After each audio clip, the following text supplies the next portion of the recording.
देखिए, दो तीन आंकड़े हैं, जैसे जनसंख्या संबंधी आंकड़े हैं, वन संबंधी आंकड़े हैं, और वर्ल्ड की जो कई रिपोर्ट्स आती हैं, तो उन सारे से रिपोर्ट से ये सब हम लोग इंटरनेट का यूज़ करेंगे, टेक्स्ट बुक का यूज़ करेंगे, लेकिन आज यहीं पे कैसे होता है कि जरा खोजो, देखो तो इसका कहाँ दिया। इस तरीके से एक स्टूडेंट के फॉर्म में पढ़ना है।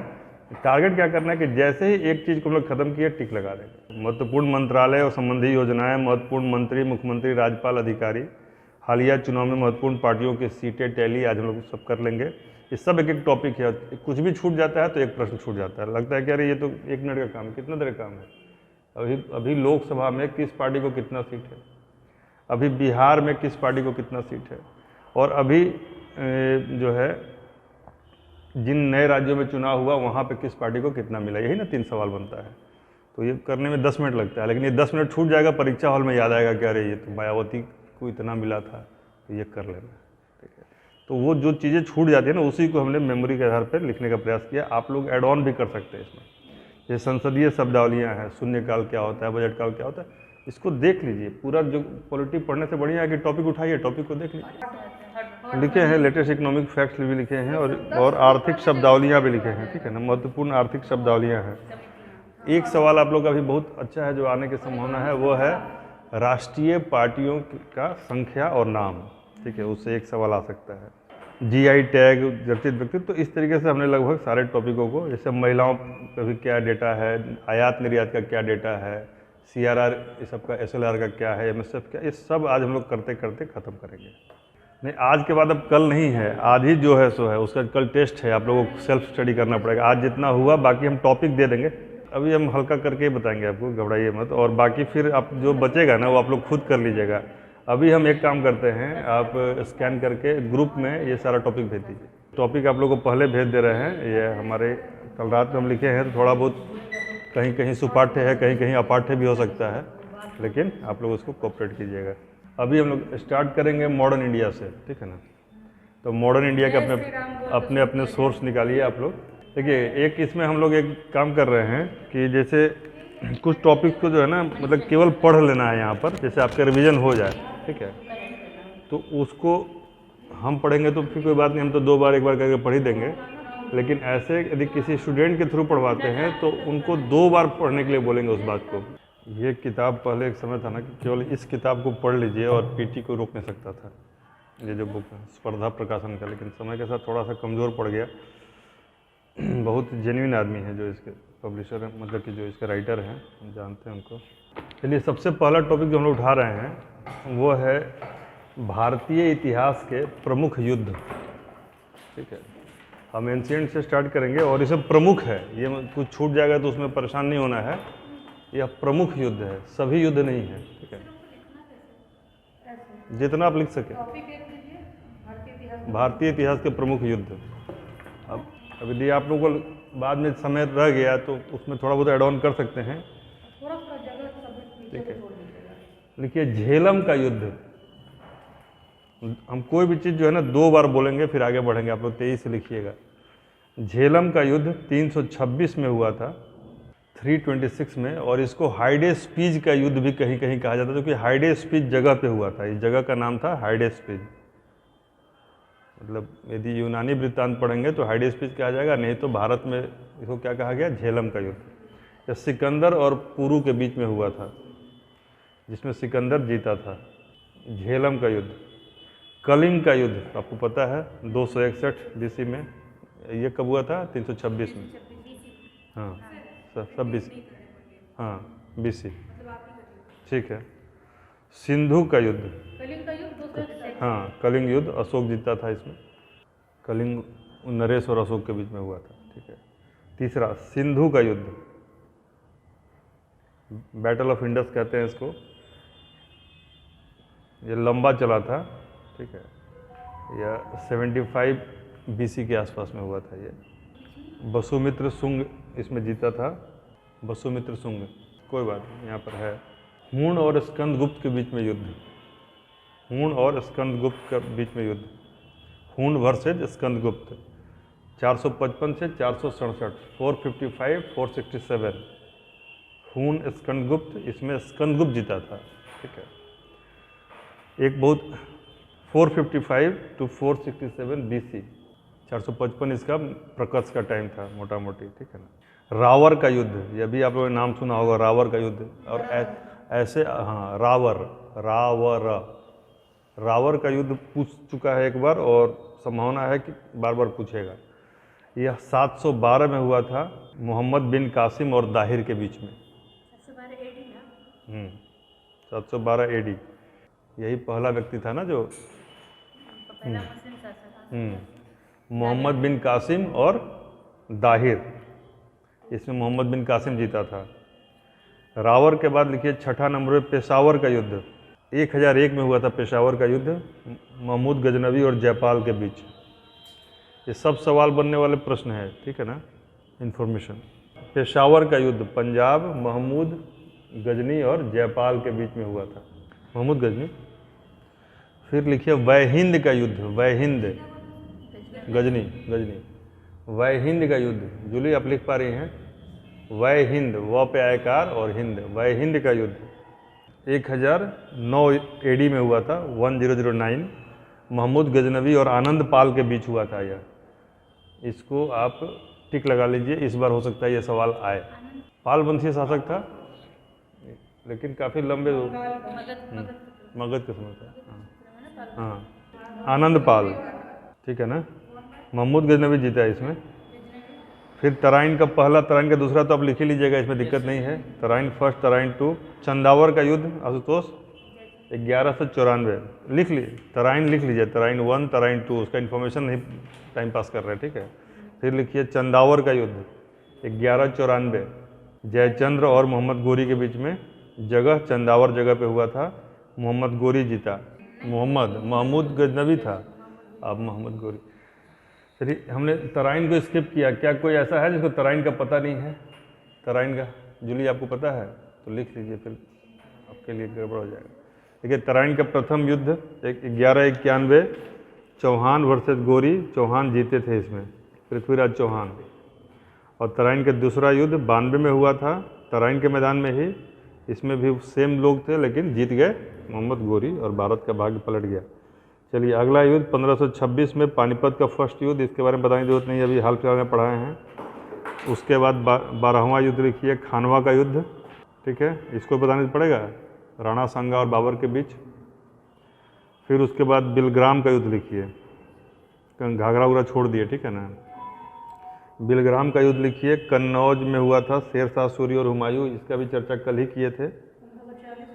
1540 में, 27 मई 1540, कन्नौज जगह, शेर शाह सूरी वर्सेज हुमायूं, जीता कौन? शेर शाह सूरी। पानीपत का दूसरा युद्ध, बिलग्राम का युद्ध हो गया, शेर शाह सूरी और हुमायूं।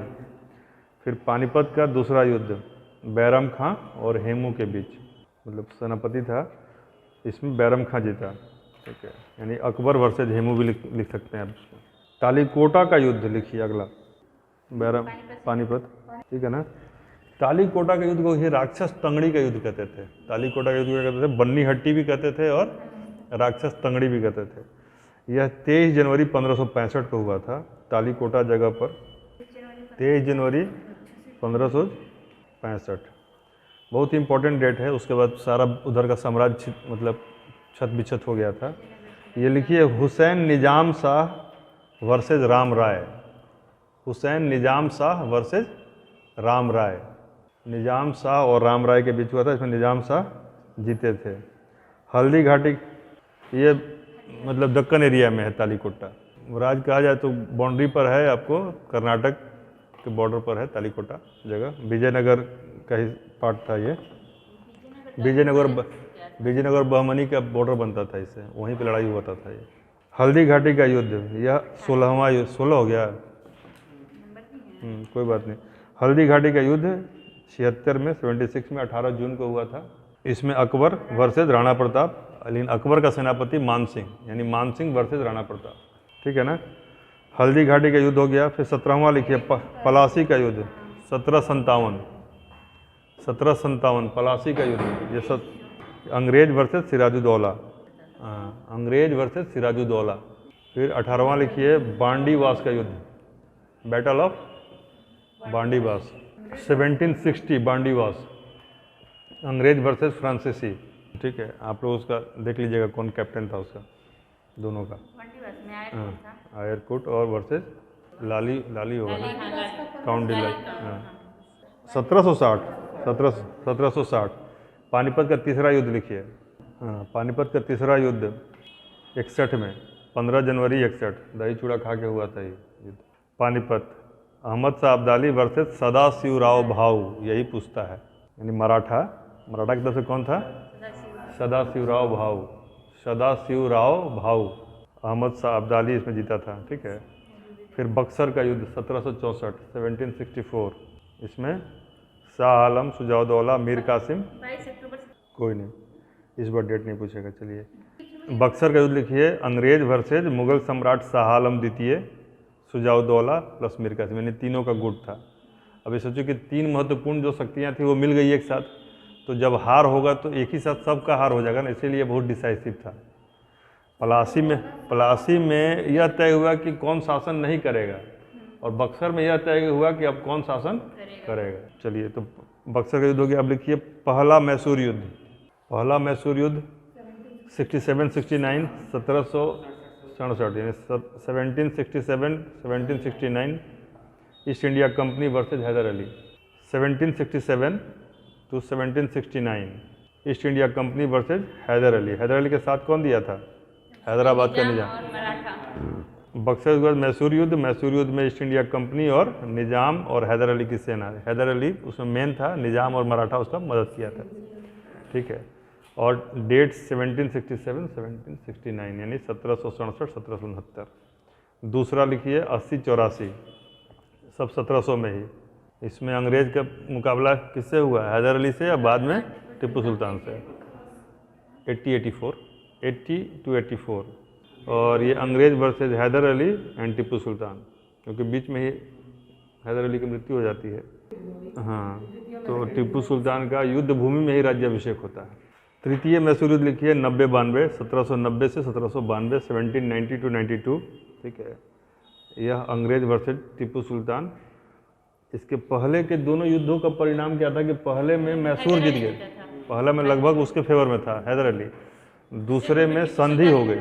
इसमें जीत हार नहीं माना जाता, लेकिन माना जाता है कि संधि हुई तो एक लेवल पे था वो। तीसरे में अंग्रेज जीत गए, ठीक है। और चौथे में तो लेकिन फिर भी हारा नहीं था वो, संधि हुआ, मर गया, लेकिन हाँ, लेकिन संधि से इसका अंत हुआ। लिखिए चौथा मैसूर युद्ध 1799। हम एग्जैक्टली उस जगह पे गए हैं जहाँ पे टिप्पू सुल्तान मारा गया था। केवल मतलब गए, हम CDS का इंटरव्यू देना था हमको, तो हम केवल उस जगह को देखने के लिए से होता है ना कि 1:30 बजे के बाद छुट्टी मिलता है, तो वहाँ पे गए और शेर की तरह लड़ा था। सही में अभी जाइएगा ना, रोंगटा खड़ा हो जाएगा, मतलब इतना इफेक्ट है, जितना शानदार वो युद्ध लड़ा था, ठीक है। चौथा युद्ध हो गया 1799 में, अंग्रेज थे ही और इधर से टिप्पू सुल्तान। चलिए, पहला मराठा युद्ध। 25वां युद्ध लिखवा रहे हैं आपको अभी तक। 1774 से 82, फर्स्ट मराठा युद्ध पूना में हुआ था, अंग्रेज वर्सेज फडणवीस, नाना फडणवीस। 3 से 5 ना, 3 से 5, 1803 भी, दो भी, हाँ, उसके बाद ये युद्ध हुआ था, उसी का ब्रिज हुआ था, तो हुआ था ये युद्ध। देखिए, पहला मराठा युद्ध 1774, 1774 to 1782, अंग्रेज वर्सेज फडणवीस। दूसरा मराठा युद्ध 1803 से 1805, फिर सेम अंग्रेज वर्सेज फडणवीस, दोनों युद्ध का अंत संधि से हुआ। तीसरा मराठा युद्ध 1817 से लेके 1817 से 1819, ठीक है। इसमें अंग्रेज वर्सेज पेशवा के साथ भोंसले, फिर होलकर, सब लोग थे, ठीक है ना, एंड होलकर।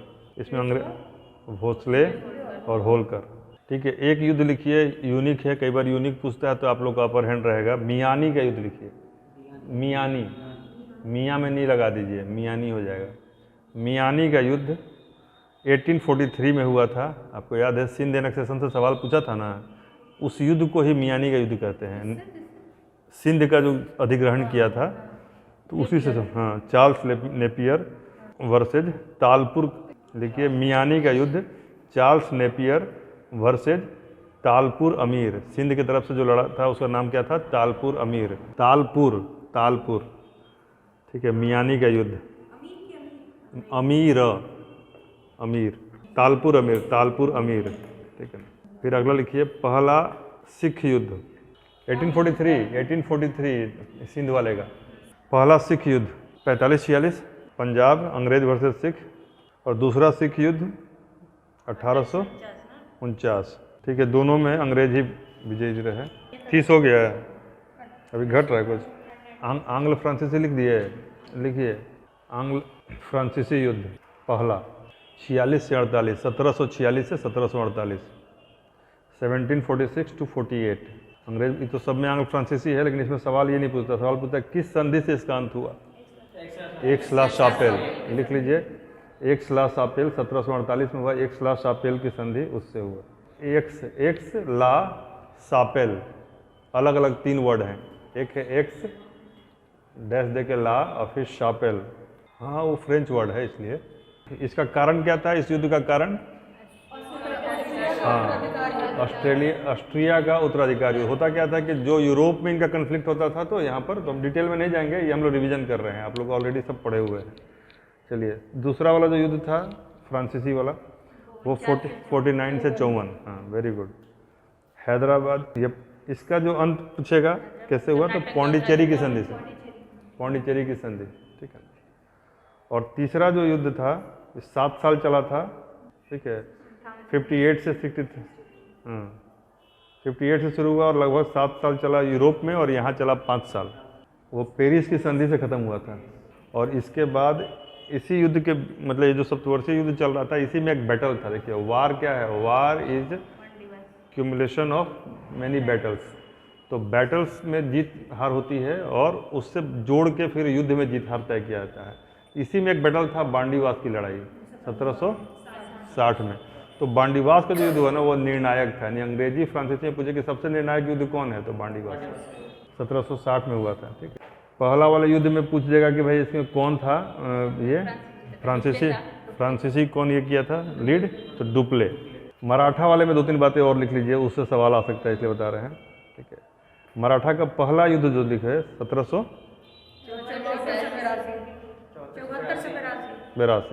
तो 82 में जिस संधि से वो समाप्त होता है उस संधि का नाम है सालबाई की संधि, ठीक है।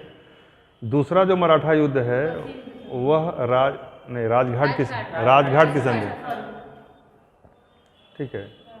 और तीसरा जो संधि है युद्ध, वो बाजीराव द्वितीय के समय होता है, वो पूना की संधि है। तो ये तीनों में से तीनों पूछ सकता है। पहला हो गया सालबाई की संधि से 1700, माधवराव पेशवा था, हाँ हाँ माधवराव मेन राजा थे, पेशवा थे, हाँ पूछता है कि हाँ इसे पूछेगा पेशवा कौन थे, तो पहला के समय माधवराव, दूसरा के समय बाजीराव, अच्छा बाजीराव 2, माधवराव पहला में माधवराव, दूसरा में बाजीराव फर्स्ट, तीसरे में बाजीराव 2। ऐसे एक सवाल और लिखे, दूसरे में जो गवर्नर जनरल है वो बेलीजली के साथ साथ जॉर्ज बार्लो भी है, हाँ दोनों में अधिकारी था वो, सेकंड वाले में, सेकंड मराठा में। तो ये हमने इम्पोर्टेंट किया, एक टिक आप मार दीजिए ताकि आप लोगों को लगे कि एक टॉपिक समाप्त हो गया। थोड़ा बहुत नहीं आएगा वो, नेपाल देख लीजिएगा, नेपाल का इस लिस्ट में है नहीं, नेपाल का दोनों देख लीजिएगा, किसी लिस्ट में हमने नेपाल दिया होता ना, इसमें है ना नेपाल, नेपाल को देख लीजिए, अपने सोर्स से ढूंढिए आप लोग नेपाल वाला युद्ध का। सुगौली की संधि को लिख लीजिए ना 1816 में, एक टॉपिक खत्म हो गया आपका।